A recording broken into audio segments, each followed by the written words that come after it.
Good morning all of you. चलिए आज हम प्रश्न लेकर आए हैं ऊंचाई एवं दूरी का। ठीक है, जो आपका ट्रिग्नोमेट्री त्रिकोणमिति से संबंधित है। ठीक है, आपका प्रश्न क्या है, देखिए आपका प्रश्न है एक पतंग। अब पतंग जानते हैं, पतंग पतंग कब उड़ाया जाता है, ये भी एक जनरल नॉलेज है। पतंग कब उड़ाया जाता है, कौन बताएगा? पतंग कब उड़ाया जाता है? मकर संक्रांति को उड़ाया जाता है ना। ये भी ध्यान रखेंगे, हमारे इंडियन कल्चर में पतंग मकर संक्रांति को उड़ाया जाता है। ठीक है, तो हम अभी उड़ा रहे हैं पतंग। क्या उड़ा रहे हैं? पतंग। क्या देखिए, एक पतंग भूमि से 60 मीटर ऊंचाई पर है ना उड़ रहा है। सपोज ये देखिए इधर ये क्या है, भूमि है ना। ये क्या है? भूमि है। अब भूमि से कितनी मीटर की ऊंचाई पर? सपोज हम यहाँ पर बना लेते हैं पतंग। पतंग कुछ इस तरह से होता है, क्या है ना, ऐसी होता है ऐसे पतंग। इसमें क्या होता है, पूंछ वगैरह भी होते हैं, है ना। तो ये देखिए पतंग की ऊंचाई है ना, ये जो पतंग है इनकी ऊंचाई कितना है? 60 मीटर। ठीक है, इसको मान लेते हैं, ये जो बिंदु है इसको A, इसको मान लेते हैं हम B।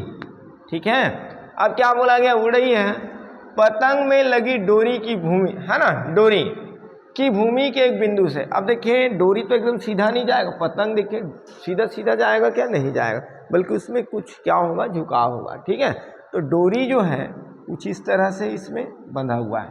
तो यहाँ पर कोई खूंटी है ना, जिसमें पतंग की डोर जो है बंधा हुआ है। अब भूमि के साथ डोरी का झुकाव, ये देखिए डोरी का झुकाव कितने अंश का है? 30 अंश का है। इसको मान लेते हैं C, है ना। तब यह मानकर कि डोरी पूर्णतः तनी हुई है, उसकी लंबाई ज्ञात कीजिए। तो हमको इस डोरी की लंबाई क्या करना है? ज्ञात करना है। अरे बात समझ में? तब हमको क्या करना है, ये जो डोरी है उसकी लंबाई ज्ञात करना है ना। तो चलिए यहां पर लिख सकते हैं, माना ए बी इज इक्वल क्या आपके पास 60 मीटर है ना। वह कोण ACB बराबर कितना है आपके पास? 30 अंश, है ना। तब त्रिभुज बन रहा है, यहां पर देखिए ABC एक त्रिभुज बन रहा है कि नहीं बन रहा है ना। तब त्रिभुज ABC में हमको क्या ज्ञात करना बेटा? यस कम, है ना। हमको ज्ञात क्या करना है? ये देखिए हमको ज्ञात करना है AC, है ना। अब AC कोण दिया है तो इसके सापेक्ष, इस कोण के सापेक्ष आपका लंब हो जाएगा। क्या हो जाएगा? लंब। अब यहाँ पर देखिए परपेंडिकुलर, है ना, ये आपका क्या है? आपका ऊर्ध्वाधर है। मतलब यहाँ पर कितने अंश का कोण बनेगा? 90 अंश का कोण बनेगा। मतलब इनकी सम्मुख भुजा कहलाएगा कर्ण। क्या कहलाएगा? कर्ण। तो लंब और कर्ण में रिलेशन यहाँ पर आ रहा है।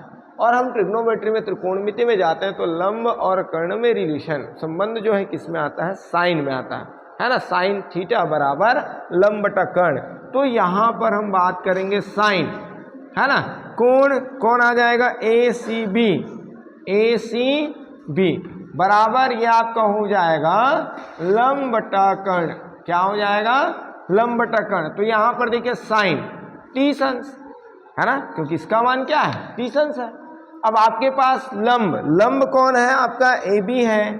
लंब कौन है? AB। कर्ण कौन है? AC।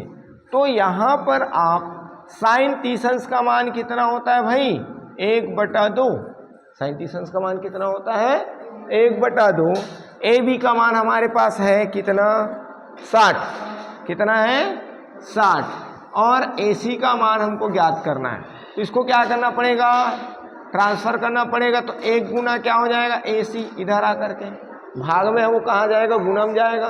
ठीक है ना। अब इसके बाद क्या हो जाएगा? यहाँ पर 60 गुना क्या हो जाएगा? 2, है ना। तो AC एकम AC, और ये कितना हो जाएगा? देखिए 60 दूनी 120। तो यहाँ पर अतः लास्ट में लिखना है, अतः पतंग के डोरी की लंबाई